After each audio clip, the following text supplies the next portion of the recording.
మోహన్ వాణి channel నా హృదయపూర్వక ధన్యవాదం. వినండి, వినిపించండి, వింటూనే ఉండండి. వరాహ అవతారం. శ్రీ మహావిష్ణువు దశావతారాల్లో ఒకటి వరాహ అవతారం. శ్రీహరి శిష్యుల పరిరక్షణ, దుష్ట శిక్షణ కోసం దాల్చిన అవతారాల్లో ముఖ్యమైనది ఈ అవతారం అంటారు. అంటే 21 అవతారాలు. వాటిలో అతి ముఖ్యమైన 10 అవతారాలు దశ అవతారాలు అంటారు. ఈ దశ అవతారాల్లో 3వ అవతారం వరాహ అవతారం. హిరణ్యాక్షుడిని చంపి భూమిని ఉద్ధరించి వేదాలను కాపాడిన అవతారమే వరాహ అవతారం. ఈ స్వామికి ఆది వరాహమూర్తి, యజ్ఞ వరాహమూర్తి, మహాసూకరం అనే నామాలు కూడా ఉన్నాయి. తిరుమల కొండపై మొదట వెలిసింది వరాహ అవతారం. ఈయన అనుమతితోనే వెంకటేశ్వరుడు అక్కడ నివాసం ఉన్నాడని అంటూ ఉంటారు. రాక్షసునితో భయంకరంగా యుద్ధం చేసి చక్రాయుధంతో వాడిని తుదిముట్టించి భూమాతని జలంపై నిలిపిన స్వామి. వేదాలను రాక్షసుల బారి నుండి రక్షించిన స్వామి ఈ వరాహస్వామి. ప్రళయ జలంలో మునిగి ఉన్న పృథ్వీని కాపాడడానికి బ్రహ్మ తీవ్రంగా ఆలోచిస్తూ ఉండగా అకస్మాత్తుగా బ్రహ్మ నాసికం నుండి బొటన వేలి పరిమాణంలో ఓ వరాహ శిశువు ఉద్భవిస్తుంది.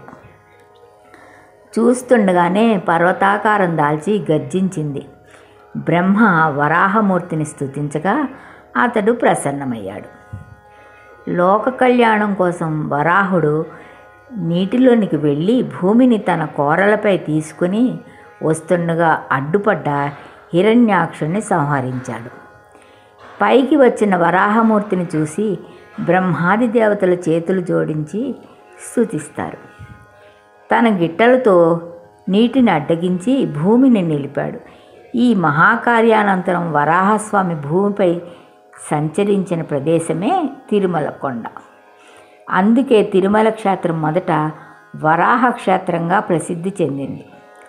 వరాహస్వామిని ఆది వరాహస్వామి, ప్రళయ వరాహస్వామి, యజ్ఞ వరాహస్వామి అనే 3 రూపాల్లో భక్తులు కొలుచుకుంటూ ఉంటారు. తిరుమలలో ఉన్నది ఆది వరాహస్వామి స్వరూపం. శ్రీనివాసుడు ఇక్కడ ఉండడానికి అనుమతి ఇవ్వడంలో ప్రథమ దర్శనం, ప్రథమ నైవేద్యం వరాహస్వామికి దక్కుతుంది. వరాహరూపిని ధ్యానించి పూజించిన వారికి ఆ స్వామి అనుగ్రహం తప్పక లభిస్తుంది. అందుకే వరాహ జన్మోత్సవం రోజున ఆ స్వామిని అర్చించి కీర్తించి తమకి కోరికలు విన్నవించుకుంటారు. ప్రత్యేకంగా వరాహస్వామి వారికి ఎక్కువ ఆలయాలు లేకపోవడంతో ఈరోజు వైష్ణవాలయాలను కూడా భక్తులు దర్శించుకుంటూ ఉంటారు. వరాహస్వామితో మిళితమై వెలిసిన స్వరూపాన్ని కూడా భక్తులు దర్శించుకుంటూ ఉంటారు. సింహాచలంలో శ్రీ వరాహలక్ష్మీ నరసింహస్వామి దేవస్థానం ప్రముఖ ఆలయంగా ఉంది. ఈ స్వామిని ప్రజలు సింహాద్రి అప్పన్న అని ప్రేమగా పిలుచుకుంటారు.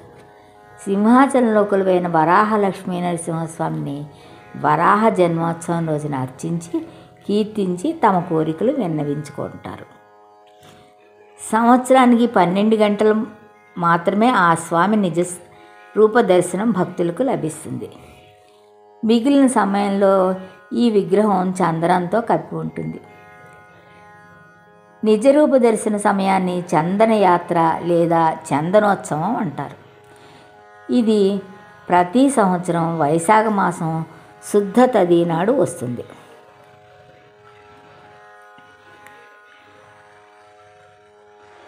ఈ ఆలయం ఎంతో మహిమాన్వితంగా ప్రసిద్ధి చెందింది.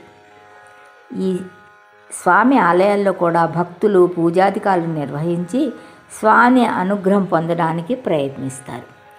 వరాహ జన్మోత్సవం నాడు ఈ ఆలయంలోనే కాకుండా వైష్ణవ ఆలయాల్లోనూ భక్తుల రద్దీ విపరీతంగా ఉంటుంది. వరాహావతారం ఎత్తిన ఓ కేశవ, నీ కోరల మీద నిలబడి ఉన్న ఈ భోగాళం మచ్చలున్న చంద్రునిలా ఉంది అని వరాహమూర్తిని కీర్తిస్తారు. హిరణ్యాక్షుని సంహరించిన అనంతరం ఈ స్వామి ఒంటిని ఒక్కసారిగా దులపగా రోమాలు కింద రాలిపడ్డాయి. తన గిట్టల్లో ఇరుక్కున్న మట్టిని రాలిపడిన రోమాలపై 3 చోట్ల దులిపి 3 ముద్దలుగా చేశారు. ఈ వరాహ రోమాలే దర్భలు. ఈ 3 ముద్దలు పితామహ ప్రవితామహ భాగాలైన 3 పిండాలు. ఈ విధంగా పితృయజ్ఞాన్ని తాను స్వయంగా ఆచరించి లోకానికి తెలియచెప్పాడు. పితృకార్యాలు చేయడానికి ఇదే మూలం. ఋషులకు వేదాంత సారాన్ని వరాహ పురాణంగా అందించి ఋషి యజ్ఞాన్ని నిర్వహించాడు. అదేవిధంగా యజ్ఞస్వరూపిణిగా దేవయజ్ఞంను, భూమిని పైన నిలిపిన భూతయజ్ఞంను, భూమిపై పాడి పంటలకు నెలవు అందించి అదితి యజ్ఞంను నిర్వహించి సకల లోకాలచే స్తుతులు అందుకున్నాడు. బ్రహ్మ వరం చేత తిర్యక్ అంటే వంగి ఉన్న రూపం గలవాడే హిరణ్యాక్షుణ్ణి వధించగలడు. కాబట్టి విష్ణువు వరాహ రూపాన్ని ఎంచుకున్నాడు.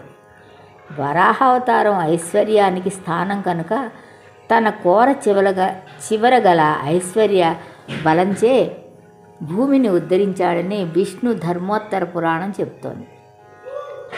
హిరణ్యం అంటే బంగారం, అక్షి అంటే కన్ను. హిరణ్యాక్షుడు అంటే సంపదపై కన్ను వేసిన వాడని అర్థం. ఎంత సంపాదించినా తృప్తి లేని మమకార స్వరూపుడని భావం.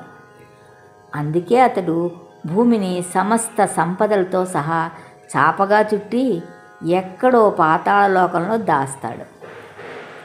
ఇలాంటి లోభగుణాన్ని త్యాగమే జయించగలదని శాస్త్రాలు చెబుతున్నాయి. త్యాగం యజ్ఞస్వరూపం కనుక యజ్ఞస్వరూపుడైన వరాహమూర్తి హిరణ్యాక్షుణ్ణి ఆటబొమ్మలాగా వధించగలిగాడు. చూసారా హిరణ్యాక్షుని వధ? ఇతరుల భూములను అన్యాయంగా అనుభవించే నేటి భూకబ్జాదారులందరూ నాటి హిరణ్యాక్షుని వారసులే. వారు ఎక్కడ దాక్కున్నా అదే గతి పడుతుంది. ఇదే సందేశం. వర అంటే ఉత్కృష్టమైన అహం, అంటే నేను లేదా ఆత్మ అని వేదాంత పరిభాషలో అర్థం. కనుక వరాహం అంటే శ్రేష్టమైన ఆత్మ అని అర్థం. అందుకే వరాహ అవతారం దాల్చి విజయం సాధించాడు శ్రీహరి. వినండి, వినిపించండి, వింటూనే ఉండండి. మోహనవాణి తెలుగు పాడ్కాస్ట్ వింటున్న శ్రోతలందరికీ హృదయపూర్వక ధన్యవాదాలు. ఏమండోయ్, ఇప్పటివరకు మన ఛానల్కి సబ్స్క్రైబ్ చేసుకోకపోతే ఈ క్షణమే వెంటనే సబ్స్క్రైబ్ చేసుకుని ఆ పక్క నుండి బెల్ బటన్ని మ్రోగించండి. అప్పుడు నేను చేసే అప్డేట్స్ అన్నీ మీ ముందు ప్రత్యక్షమవుతాయి.